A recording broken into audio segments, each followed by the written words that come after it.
આ ચિંકી છે, તેની પાસે આ 4 પેન્સિલ છે અને રાહુલ તેની પાસે કેટલીક પેન્સિલ માંગે છે. તો ચિંકીએ તેને આ 2 પેન્સિલ આપી. તો કહો કે ચિંકી પાસે હવે કેટલી પેન્સિલ બાકી રહી? હા, ચિંકી પાસે 2 પેન્સિલ બાકી રહી. તમે આ પ્રકારના સવાલો તો જોયા જ હશે. તો તેને આપણે શું કહીએ છીએ? આપણે તેને બાદબાકી કહીએ છીએ. તો ચાલો વાર્તા દ્વારા બાદબાકીના કેટલાક કોયડાઓનો ઉકેલ કરી જોઈએ.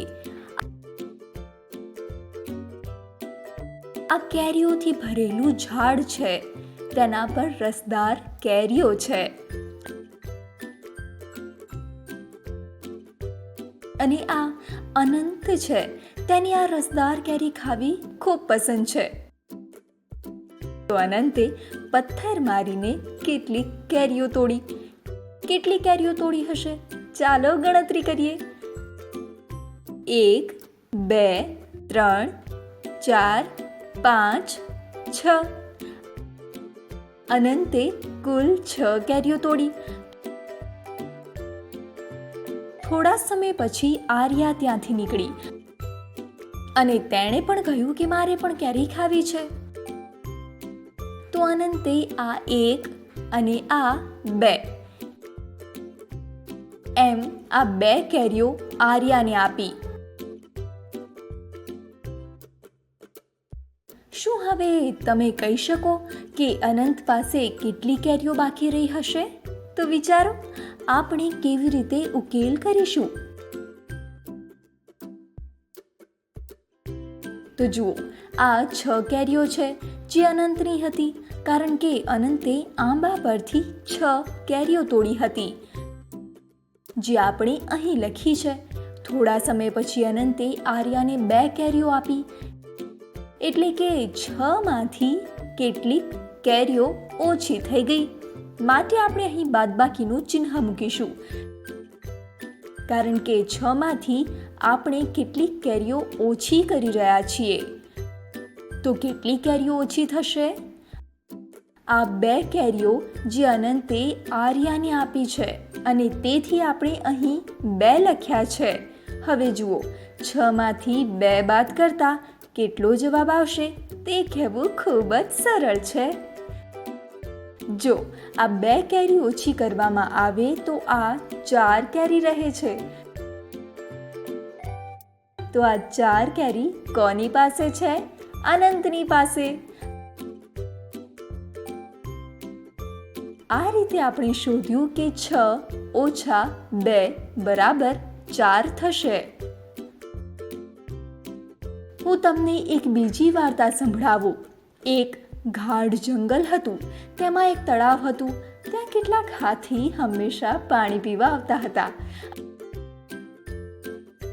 અહીં કેટલાક હાથી પાણી પીવા માટે તળાવના કિનારે આવ્યા છે. જુઓ તો, કેટલા હાથી પાણી પીવા આવ્યા છે? ચાલો ગણીએ. 1, 2, 3, 4, 5, 6, 7 અને આ 8. એટલે કે 8 હાથી તળાવના કિનારે પાણી પીવા આવ્યા છે. અરે, આ શું થયું? કેટલાક હાથી પાછા જવા લાગ્યા છે. ચાલો જોઈએ, કેટલા હાથી પાછા ગયા? 1, 2, 3. એટલે કે કુલ 8 હાથી પાણી પીવા આવ્યા હતા, અને તેમાંથી 3 હાથી પાછા ગયા. તો શું તમે કહી શકો કે તળાવના કિનારે હવે કેટલા હાથી પાણી પી રહ્યા છે? વિચારો કે આપણે કેવી રીતે ઉકેલ મેળવીશું. તો ચાલો જોઈએ. અહીં કુલ 8 હાથી હતા, અને થોડા સમય પછી 3 હાથીઓએ પાણી પીને અહીંથી ચાલ્યા જવાનું વિચાર્યું. તેથી આ 3 અહીંથી જવા લાગ્યા.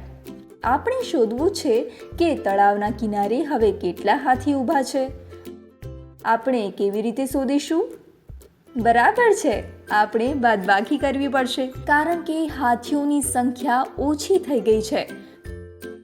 તો ચાલો જોઈએ કે 8 ઓછા 3 બરાબર કેટલા થશે. તે કેવી રીતે શોધીશું? ચાલો હવે બાકી રહેલા હાથીઓની સંખ્યા ગણીએ. 1, 2, 3, 4 અને આ 5. હવે 5 હાથી બાકી રહ્યા, એટલે કે 8 ઓછા 3 બરાબર 5. એકદમ સાચો જવાબ. ચાલો હું એક બીજી વાર્તા કહું. એકવાર બપોરે ખૂબ તડકો હતો, તેથી કેટલાક પક્ષીઓ આવ્યા અને આ તાર પર બેઠા. ચાલો જોઈએ કે અહીં કેટલા પક્ષીઓ બેઠા છે. 1, 2, 3, 4, 5, 6, 7, 8, 9. આ તાર પર કુલ 9 પક્ષીઓ બેઠા છે. કેટલા પક્ષીઓ છે? 9 પક્ષીઓ છે. પરંતુ થોડા સમય પછી કેટલાક પક્ષીઓ ઉડી ગયા. ચાલો જોઈએ કેટલા પક્ષીઓ ઉડી ગયા. 1, 2, 3. કુલ 3 પક્ષીઓ ઉડી ગયા છે.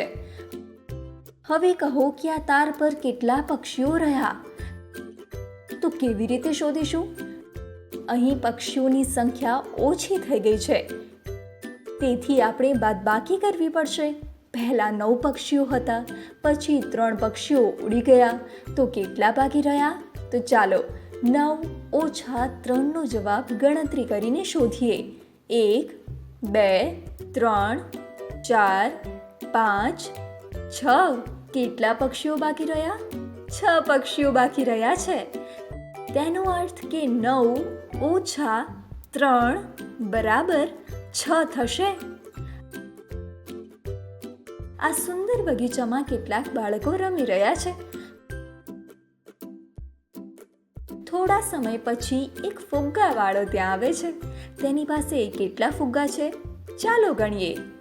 1, 2, 3, 4, 5, 6, 7. એટલે કે તેની પાસે કુલ 7 ફુગ્ગા છે. થોડા સમય પછી ચિંકી આવે છે.